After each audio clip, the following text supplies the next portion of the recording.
Kiblat hidup seseorang akan mempengaruhi cara dia melihat segala sesuatu.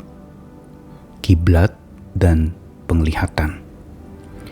Bila kiblat kita adalah kepada hal-hal duniawi, maka cara kita melihat pun adalah cara melihat dengan cara duniawi. Bila kiblat hidup kita adalah kepada perkara-perkara rohani, maka cara kita melihat segala sesuatu pun dari perspektif rohani. Begitu pula di dalam kita bersyukur, sesungguhnya untuk supaya kita bisa bersyukur senantiasa adalah diawali dengan kemampuan kita untuk melihat keindahan di dalam dan di balik segala sesuatu. Yang sebenarnya setiap hal memiliki keindahan masing-masing. Segala sesuatu memiliki keindahannya masing-masing. Walaupun hal itu adalah di mata orang lain adalah keburukan, kegagalan, kejatuhan, atau kebangkrutan. Tuhan bukan saja mengaruniakan kepada kita keindahan, tapi Dia juga memampukan kita untuk menemukan dan melihat keindahan di dalam dan di balik segala sesuatu. Inilah rahasia untuk kita bisa bersyukur di dalam segala sesuatu, yaitu menemukan keindahan dalam segala sesuatu. Mari kita belajar menemukan keindahannya. Saya Nikolas Kurniawan kembali menemani di dalam Sabda Tuhan hari ini dari satu ayat yang sudah terkenal dari kitab Pengkhotbah pasal 3 ayat yang ke-11. Ia membuat segala sesuatu indah pada waktunya. Bahkan Ia memberikan kekekalan dalam hati mereka. Tetapi manusia tidak dapat menyelami pekerjaan yang dilakukan Allah dari awal sampai akhir. Seorang penulis bernama Ashley Smith mengatakan bahwa hidup penuh dengan keindahan. Perhatikanlah itu.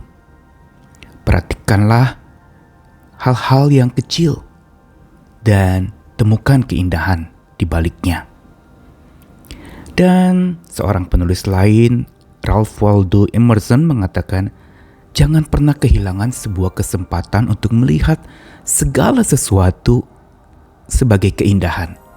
Karena keindahan itu adalah tulisan tangan Allah di dalam dan di balik segala sesuatu.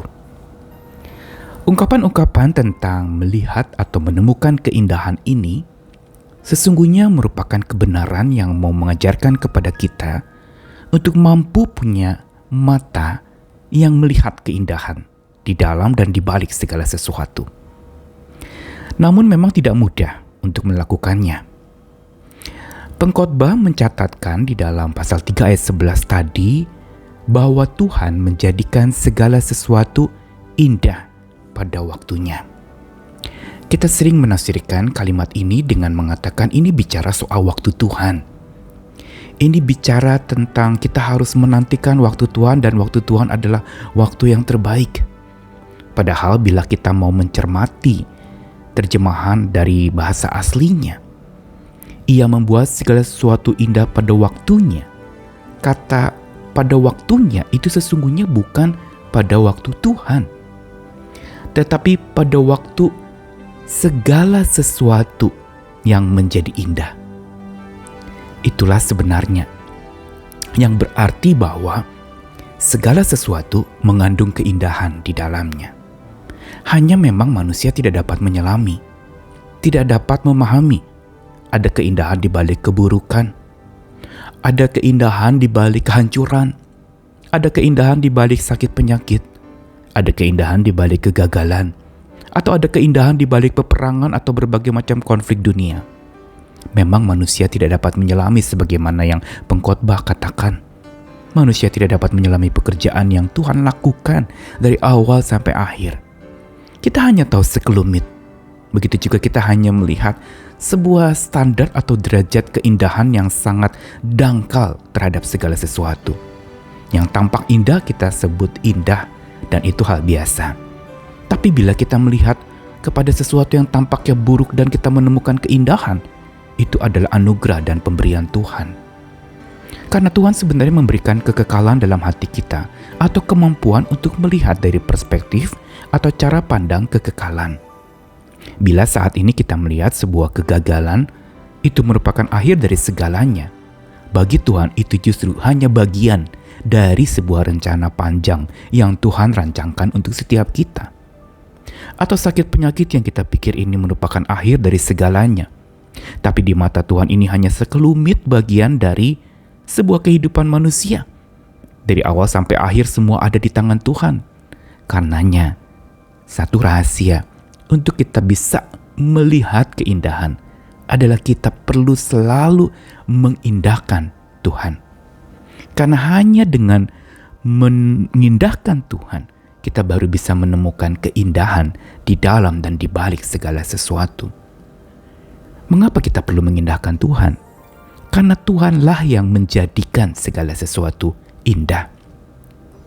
Segala sesuatu indah kita sering katakan pada waktu Tuhan itu seringkali merupakan sebuah ungkapan samaran yang dibalik itu, oh iya saya terima rejeki, Tuhan jadikan segala sesuatu indah pada waktu Tuhan saya dapat rejeki. Padahal sebenarnya Tuhan jadikan segala sesuatu indah justru untuk supaya kita bisa belajar dan terus-menerus tanpa henti mengindahkan Tuhan agar segala sesuatu yang kita temukan di dalam kehidupan kita mendapati ada keindahan di baliknya, ada keindahan di dalamnya. Dan untuk itulah mata iman berbicara. Untuk itulah kiblat hidup kita menjadi penting. Kepada siapa kita berkiblat?